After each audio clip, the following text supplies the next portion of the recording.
Hello दोस्तों, मेरा नाम सूरज गुप्ता है और मैं स्वागत करता हूं आप सभी का अपने YouTube channel Gurukul the knowledge of city में। दोस्तों, आज की वीडियो में हम बात करेंगे कि संविधान होता क्या है, संविधान का अर्थ क्या होता है एवं उसकी परिभाषा क्या है। तो बेसिकली संविधान हम कहते किसे हैं, इसके बारे में जैसे कोई भी अगर कोई संस्था है, कोई देश है, तो उसको चलाने के लिए जो भी नियम या कानून बनाए जाते हैं उन्हीं को हम संविधान कहते हैं। इसको और अच्छे से समझने के लिए हम आगे बढ़ते हैं। तो प्रत्येक स्वाधीन राष्ट्र का अपना एक संविधान होता है, जिसके अनुसार उस राष्ट्र की शासन व्यवस्था का संचालन होता है। ऐसा माना जाता है कि वही संविधान राष्ट्रीय विकास में भरपूर योगदान दे सकता है, जिसे उस राष्ट्र की जनता ने स्वयं बनाया हो अथवा जिसे उस देश के निर्मात्री सभा द्वारा बनाया गया हो। किसी भी देश की शासन प्रणाली को सुचारू रूप से संचालन करने के लिए कुछ नियमों का होना अनिवार्य है, चाहे वह लिखित हो या लिखित हो। तो दोस्तों, अगर कोई देश है, अगर वह स्वतंत्र है, तो उसके पास अपना एक संविधान जरूर होगा और जो उसकी प्रभुसत्ता होती है वो उसी के पास होती है, ना कि कोई बाहरी उसे कंट्रोल कर सकता है। तो सम जैसे कोई भी संविधान होता है, जैसे कुछ होता नहीं कि परिणाम स्वरूप बन जाते हैं, कुछ को बनाया जाता है। जैसे जो ब्रिटेन का संविधान है उसका विकास धीरे धीरे हुआ और वो परंपरा परंपराओं से चला आ रहा है। ऐसे बढ़ते बढ़ते वह संविधान का रूप बन गया, जबकि भारत में ऐसा नहीं हुआ। भारत में एक संविधान बनाने के लिए एक संविधान सभा का गठन किया गया,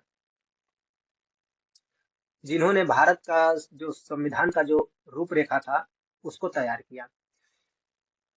तो चाहे कोई भी देश हो, चाहे वो विकसित हो, अल्प विकसित हो, साम्यवादी हो या लोकतांत्रिक देश हो, उसको चलाने के लिए संविधान का होना अनिवार्य है।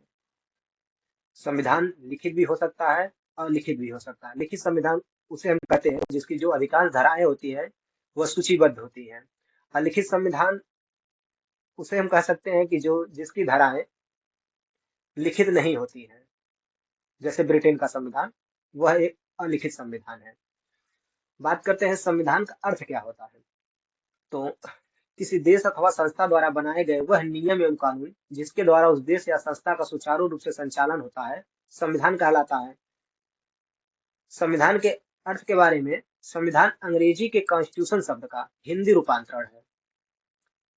जो संविधान शब्द है वो अंग्रेजी के कॉन्स्टिट्यूशन शब्द का हिंदी रूपांतरण है। मानव शरीर के संदर्भ में देखा जाए तो कॉन्स्टिट्यूशन शब्द का तात्पर्य शरीर के ढांचे एवं गठन से है। ठीक उसी प्रकार राजनीति विज्ञान में हम कॉन्स्टिट्यूशन शब्द का तात्पर्य राज्य के ढांचे तथा संगठन से है। अर्थात राज्य में जो सरकारें होती हैं वो किन किन चीजों से मिलकर बनी है, उनके बीच जो शक्तियों का बंटवारा कैसे हुआ, जो शासन व्यवस्था होगी उसके बारे में संविधान में यह सब बताया जाता है। संविधान की परिभाषा के बारे में बात करते हैं तो एक विचारक है गिलक्राइस्ट, जिन्होंने संविधान की बहुत सटीक परिभाषा दी है।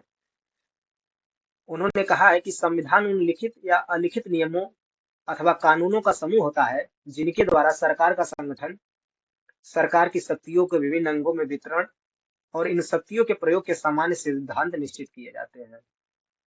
तो दोस्तों, इस परिभाषा को अगर ध्यान से पढ़ते हैं तो इनमें हमें तीन बातें स्पष्ट रूप से दिखाई देती है कि सरकार का संगठन होता है, कि सरकार का निर्माण कैसे होगा, सरकार में कौन कौन से अंग होंगे और सरकार की शक्तियों का विभिन्न अंगों में वितरण। जो शक्तियां होती हैं वो तीनों अंग, जो सरकार के तीन अंग होते हैं, जैसे विधायिका, कार्यपालिका, न्यायपालिका, सरकार के ये तीनों अंग है। तो सरकार की शक्तियों का विभिन्न अंगों में वितरण, यानी जो शक्तियां हैं उन्हें न्यायपालिका, विधायिका एवं कार्यपालिका में किस प्रकार वितरित किया जाए, इन शक्तियों के प्रयोग के समान सिद्धांत निश्चित किए जाते हैं तथा जो सरकार के अंग है वो इन शक्तियों का प्रयोग कैसे कर सकते हैं, इनके बारे में संविधान में बताया जाता है। इस प्रकार हम कह सकते हैं कि संविधान उन समस्त लिखित और अलिखित परंपराओं एवं नियमों और कानूनों का समूह है जिनके आधार पर किसी भी देश की शासन व्यवस्था संगठित होती है और शासन के विभिन्न अंगों विधायिका, कार्यपालिका, न्यायपालिका के बीच शक्तियों का विभाजन किया जाता है और उन सिद्धांतों का निर्धारण होता है जिनके अनुसार वे शक्तियां प्रयोग में लाई जाती हैं। दोस्तों, थोड़ा सा भारतीय संविधान के बारे में देख लेते हैं। जो भारतीय संविधान है वो भारत के लोगों द्वारा बनाया गया तथा स्वयं को समर्पित किया गया है। मैंने पहले ही बताया कि जो भारतीय संविधान है उसे भारतीय की जनता ने ही बनाया था और जिससे उसके लिए एक संविधान सभा का गठन किया गया और उन्होंने लोगों ने अपने प्रतिनिधियों को चुनकर उस संविधान सभा में भेजा और जिसके बाद संविधान का निर्माण किया गया। संविधान सभा द्वारा 26 नवंबर 1949 को भारतीय संविधान को अंगीकार किया था तथा 26 जनवरी 1950 को पूर्ण रूप से लागू हो गया था। 26 नवंबर 1949 तक जो भारतीय संविधान की कुछ धाराएं थी, आंशिक धाराएं कह सकते हैं, वो लागू हो गई थी, लेकिन भारतीय संविधान को पूर्ण रूप 26 जनवरी 1950 को पूर्ण रूप से इसे लागू किया गया। अब बात करते हैं मूल रूप में भारतीय संविधान में 22 भाग, 395 अनुच्छेद तथा 8 अनुसूचियां थी, परंतु वर्तमान समय में विभिन्न संशोधनों के परिणाम स्वरूप अनुसूचियों की संख्या 8 से बढ़कर 12 तथा लगभग अनुच्छेदों की संख्या 460 प्लस हो गई है।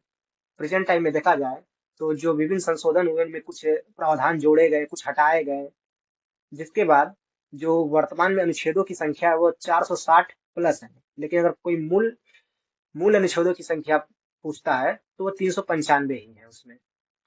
तो दोस्तों, ये था आज का वीडियो भारतीय संविधान के बारे में।